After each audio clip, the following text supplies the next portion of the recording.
नमस्कार दोस्तों, आप सभी का स्वागत है आपके अपने YouTube चैनल पर। आज मैं एक शॉर्ट ड्रामा फिल्म की व्याख्या करने जा रहा हूं जिसका नाम है द कर्मन लाइन।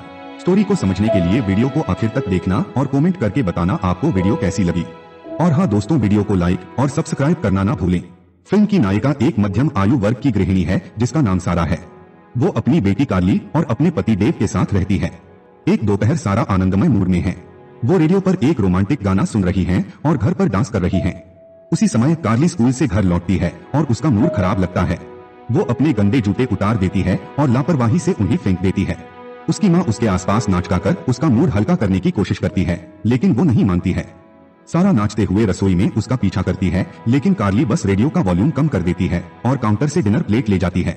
ये स्पष्ट है कि कार्ली अपनी माँ के प्रयासों की सराहना नहीं करती और उसे हल्के में लेती है।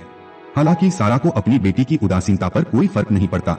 वो बस वॉल्यूम को वापस बढ़ा देती है और कार्ली के बैग की जांच करती है कि क्या उसने अपना सारा खाना खा लिया है। सारा को अपने बैग के अंदर एक टेस्ट पेपर मिलता है जिसमें बहुत खराब ग्रेड होते हैं। हालांकि ये केवल एक मॉक टेस्ट है। वो अपनी बेटी से बेहतर करने का आग्रह करती है। कार्ली फिर से उसकी उपेक्षा करती है, जो कि घर में एक दिनचर्या बन गई है। जब सारा जवाब मांगती है तो वो अपने कमरे में चली जाती है।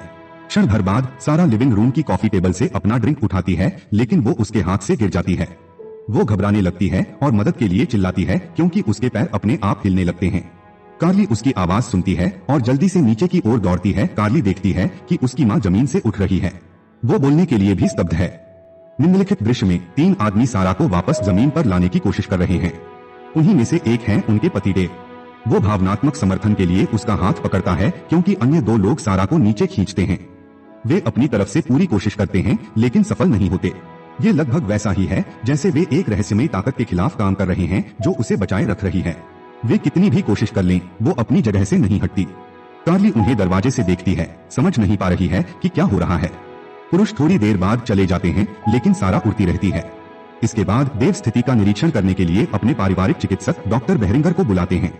वो जमीन से उसके द्वारा उठाई गई दूरी को मापता है और पता चलता है कि वो समय के साथ और ऊपर जा रही है। इससे पूरा परिवार परेशान है। ये कैसे संभव है, इसका जवाब डॉक्टर के पास भी नहीं है। वो बस उसका अध्ययन करने के लिए उसके रक्त का नमूना लेता है और उम्मीद से पता लगाता है कि गुरुत्वाकर्षण ने उस पर काम करना क्यों बंद कर दिया है। वो एक सलाहकार डॉक्टर बेनहम को भेजने का भी वादा करता है जो संभावित रूप से उसकी मदद कर सकता है। पति उससे पूछता है कि इसमें कितना समय लगेगा, लेकिन डॉक्टर ने उन्हें आश्वासन दिया कि सारा स्वस्थ है, इसलिए ये मानने के सभी कारण हैं कि वो कुछ ही समय में बेहतर हो जाएगी। उस दिन से सारा चल फिर नहीं पाती और ऊपर की ओर उड़ती रहती है। केवल एक दिन में वो अपने पति से लंबी हो जाती है। देव उसे शौच करने में मदद करने के लिए एक बिस्तर खरीदता है, लेकिन उसके ठीक होने की उनकी उम्मीदें समय के साथ लुप्त होती जा रही हैं। वो कमरे से बाहर नहीं निकल सकती, इसलिए पिता और पुत्री उसकी जरूरतों को पूरा करने और उसका मनोरंजन करने के लिए इसे फिर से सजाते हैं। जल्द ही सारा की बहनें भी उसकी मदद करने के लिए उसके घर आती हैं। ये लगभग वैसा ही है जैसे वो बिस्तर पर पड़ी है और लोगों को उसकी देखभाल करने की जरूरत है। वे हर दिन उसके पीछे सफाई करते हैं। आखिरकार उन्हें उस तक पहुंचने के लिए सीढ़ी की जरूरत पड़ने लगती है। डॉक्टर बेहरिंगर सारा की जांच करने के लिए नियमित रूप से दौरा करते हैं और ये मापते हैं कि पिछली बार से उन्होंने कितनी तरक्की की है। वो गणित का ट्रैक रखता है और पता चलता है कि समय बीतने के साथ साथ उसे ऊपर की ओर खींचा जा रहा है। इसे रोकने के लिए वो उसके अंदर वजन के साथ एक बेल्ट पहनाता है ताकि वजन ऊंचाई की दर को कम कर सके। हालांकि ये सारा के मामले में मदद नहीं करता है और वो लगभग छत पर पहुंच जाती है। डॉक्टर के प्रयोगों का कोई परिणाम न देखकर देव निराश होने लगता है। रात में सारा हवा में सोते हुए अपने चारों ओर एक कंबल लपेटने लगती है। देव अपनी पत्नी से बहुत प्यार करता है और हर समय उसके साथ रहना सुनिश्चित करता है। अगर उसे किसी चीज की जरूरत होती है तो वो रात में उसके साथ रहने के लिए बेडरूम से लिविंग रूम में शिफ्ट हो गया है। सारा की सलाहकार डॉक्टर मैरी बेनहम एक हफ्ते बाद आती हैं। तब तक सारा छत पर होती है और ऊपर जाने के लिए संघर्ष कर रही होती है। डॉक्टर अपना परिचय देता है और हाथ मिलाने के लिए पहुंचता है। वो जल्दी वहां न पहुंचने के लिए माफी मांगती है और पूछती है कि वे स्थिति से कैसे निपट रहे हैं। देव मजाक में कहते हैं कि पत्नी को रखने के लिए छत सुविधाजनक जगह नहीं है। किसी कारण से डॉक्टर सारा की हालत से हैरान नहीं लग रहे हैं। वो बस एक मापने वाला टेप निकालती है और उसके और फर्श के बीच की दूरी को मापती है। देव डॉक्टर को चाय के लिए पूछता है और कार्ली को इसे बनाने के लिए भेजता है। सारा के बिना किचन पूरी तरह अस्त व्यस्त है। कार्ली सिंक से एक गंदा मग निकालती है और उसमें चाय डालने और डॉक्टर को देने से पहले उसे धो देती है। सारा की हालत की गंभीरता को महसूस करने के बाद डॉक्टर का व्यवहार बदल जाता है। परिवार उसके आने और सारा को चमत्कारिक रूप से ठीक करने का इंतजार कर रहा था, लेकिन उन्हें जल्द ही पता चलता है कि उसे भी पता नहीं है कि समस्या क्या है। डॉक्टर परिवार वालों से कहता है कि उनका केस यूनिक है, इसलिए कुछ भी निश्चित नहीं है। डॉक्टरों ने जो देखा और अध्ययन किया है उससे सारा एक परिवर्तनशील लेकिन बढ़ती दर से ऊपर की ओर बढ़ना जारी रखेगी। देव झिझकते हुए डॉक्टर से पूछता है कि क्या वो सारा को नीचे ला सकती है, जिस पर वो माफी मांगती है और कहती है कि वो नहीं कर सकती। भार उसकी प्रक्रिया को धीमा कर देगा, लेकिन यदि वो अधिक भार वहन करती है तो ये उसे घायल कर देगा। उनकी सबसे अच्छी बात यह है कि इस स्थिति के अपने आप दूर होने की प्रतीक्षा करें। लगभग 10 हफ्तों में सारा 12,000 फीट की ऊंचाई तक पहुंच जाएगी। वहां उसे जीवित रहने के लिए ऑक्सीजन की आवश्यकता होगी। उसके बाद भी वो ऊपर की ओर उठती रहेगी और उन्हें उसे गर्म रखना होगा और उसके आहार को नियंत्रित करना होगा। सारा अंत में इस नतीजे पर पहुंचती है कि उसे बचाया नहीं जा सकता। परिवार ये भी स्वीकार करता है कि वो अपनी मृत्यु तक आकाश में उठने वाली है। कार्ली बोलती है कि उसकी माँ ऑर्बिट में जा रही है। देव ने धैर्य खो दिया और डॉक्टर से कुछ करने की मांग की, लेकिन वो कहती है कि वो केवल उसे आराम से रखने के लिए सबसे अच्छा कर सकती है, लेकिन उसे बचाने का कोई तरीका नहीं है। रात में देव ने सारा के सिर के चारों ओर फर्श को काट दिया ताकि उसे उड़ने दिया जा सके। वो इसे काटते समय आक्रामक होता है और उसे चोट पहुंचाता है। सारा पर धूल गिरती है तो वो मदद के लिए अपनी बेटी को पुकारती है। हालांकि कार्ली अपनी माँ की आवाज को पूरी तरह से नजरअंदाज कर देती है और उसे न सुनने के लिए नल चालू कर देती है। आखिरकार देव ने छेद बनाना पूरा किया और अपनी पत्नी का हाथ पकड़ लिया। सारा का सिर अब कार्ली के कमरे के अंदर है।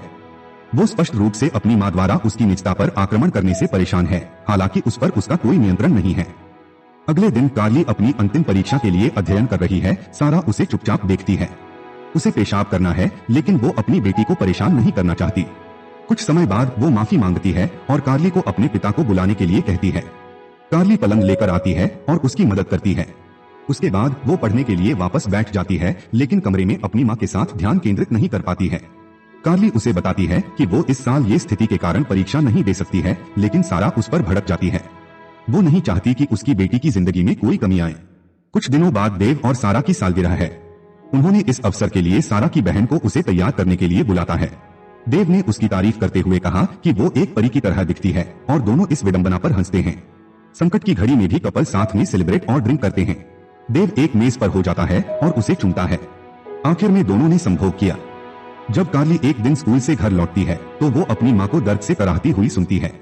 ये पता चलता है कि देव ने उसे उड़ने से बचाने के लिए उसके पैर को जमीन से बांध दिया है, जो उसके लिए वास्तव में दर्दनाक है।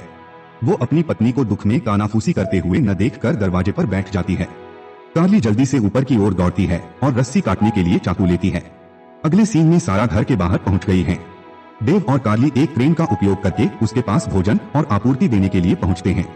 ये शायद आखिरी बार है जब वे उसे देखने जा रहे हैं, इसलिए वे उसे आकाश की यात्रा के लिए पर्याप्त भोजन, ऑक्सीजन और पानी के साथ पैक करते हैं। कार्ली उसे एक फोन और एक बैटरी सौंपती है ताकि जरूरत पड़ने पर उसे घर पर फोन सके। वो एक म्यूजिक प्लेयर भी लेकर आई हैं ताकि सारा बोर होने पर अपने सभी पसंदीदा गाने सुन सके। उसके बाद उसे एक भारी बैग पहनाया जाता है ताकि वो धीमी गति से ऊपर उठे। जैसे ही बेटी उसे खाना देती है, देव चुप रहता है और केवल उन्हें देखता है। जाने से पहले वो अपनी पत्नी को कसकर गले लगाता है, ये जानते हुए कि वो कभी वापस नहीं आ रही है। परिवार एक अश्रुपूर्ण अलविदा करते हैं। अगले दिन हम सारा को आकाश में बहुत ऊपर जाते हुए देखते हैं। वो जमीन से मुश्किल से दिखाई देती है। टाइम पास करने के लिए वह एक क्रॉसवर्ड पहेली में निवेशित है। अचानक उसकी किताब पर पानी की एक बूंद गिरती है। जैसे ही वो इसे पहुंचती है, बूंदाबांदी शुरू हो जाती है। वो अपनी टोपी उतारती है और गर्म रखने के लिए अपनी जैकेट का हुड पहनती है। कुछ और दिनों के बाद सारा पृथ्वी की ओर देखने के लिए दूरबीन का उपयोग करती है। वो बिस्कुट का एक पैकेट निकालती है जो कार्ली ने उसे दिया था। वो कार्ली को बुलाती है और उससे पूछती है कि वो अपने लिए क्या पका रही है। अपनी माँ के बिना उसने हर दिन पके हुए बीन्स और टोस्ट खाना शुरू कर दिया है। सारा उसके बारे में चिंतित है और उसे अच्छी तरह से पका हुआ खाना खाने के लिए कहती है, लेकिन कार्ली को बात करने में कोई दिलचस्पी नहीं है। वो एक ही शब्दों में जवाब देती है, ज्यादातर इसलिए क्योंकि उसकी माँ से बात करना भारी पड़ता है, ये जानते हुए कि वो किसी एक दिन मर जाएगी। सारा उसे परेशान करने के लिए माफी मांगती है और कहती है कि वो उसे याद करती है, लेकिन कार्ली कॉल को काट देती है। कॉल के बाद सारा भावुक हो जाती है, इसलिए वो शांत होने में मदद करने के लिए अपने म्यूजिक प्लेयर को बाहर लाती है, लेकिन दुर्भाग्य से वो गलती से इसे गिरा देती है। कुछ सेकंड के लिए वो अपना आपा खो देती है और हताशा में चिल्लाती है। उसकी चीखें पक्षियों के झुंड को अपनी ओर आमंत्रित करती हैं, जो तुरंत उसके मूड को खुश कर देता है। वो उनके बीच खुशी खुशी अपने हाथ लहराती है। देव अपनी पत्नी को बहुत याद करता है और दर्द से छुटकारा पाने के लिए शराब का सहारा लेता है। एक रात भारी बारिश शुरू हो जाती है। हालांकि सारा ने मोटे कपड़े पहने हुए हैं, लेकिन वो उन्हें गर्म रखने के लिए काफी नहीं है। वो अपने परिवार को याद करती है, लेकिन इसके बारे में कुछ नहीं कर सकती। वो किसी तरह रात को जीवित रहती है, खुद को गर्म रखने के लिए। अगले दिन वो आसमान में और ऊपर पहुंच जाती है और अब उसे जीवित रहने के लिए ऑक्सीजन मास्क की आवश्यकता होती है। वो नकाब हटाती है और अपने पति को कॉल करती है। डेव फोन पर दौड़ता है और उससे पूछता है कि क्या वो अच्छी है। कार्ली भी अपनी माँ की चिंता में दौड़ती हुई आती है। सारा कार्ली से कहती है कि भले ही वो अपनी परीक्षा में असफल हो जाए, उसे उस पर बहुत गर्व है और वो हमेशा उससे प्यार करेगी। डेव बार बार उसे ऑक्सीजन मास्क वापस लगाने के लिए कहता है, लेकिन उसने मना कर दिया। इसके बजाय वो उन्हें छत के छेद से दूर खड़े होने के लिए कहती है। कुछ सेकंड बाद एक बैग उसमें से गिर जाता है। सारा ने जिन 2 रजिस्टरों को अपने जीवन पर रोक लगाने का फैसला किया है। कार्ली फर्श पर गिर जाती है और बैग को गले लगाती है और अपनी माँ के लौटने की भीख मांगती है।